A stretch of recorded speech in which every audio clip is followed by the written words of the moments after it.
So we're going to have a look at this question with a missing side on the triangle.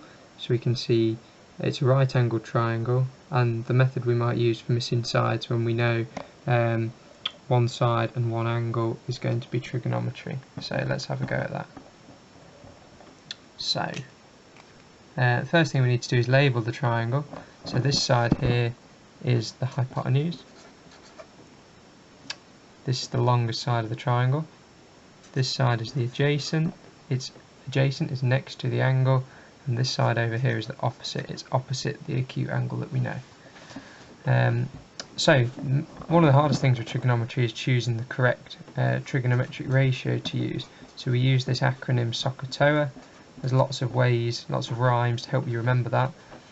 And each one of these refers to one of the ratios. So we need to decide which one is right. So this problem, we know the value of the adjacent, we want to find the value of the hypotenuse. So two of those have got hypotenuse, two of them have got adjacent. This is the ratio that involves both the adjacent and the hypotenuse, what we know and what we would like to calculate. So I need to use this ratio. So these three letters are used to help us remember this formula. So cos of theta equals adjacent over hypotenuse. So theta is a Greek letter we use for the angle. That's the acute angle up here, that's 29 degrees. So cos of 29 degrees equals adjacent, which is 9, divided by the hypotenuse, which is what we don't know, that's the value x. So I've now got this equation that I can solve.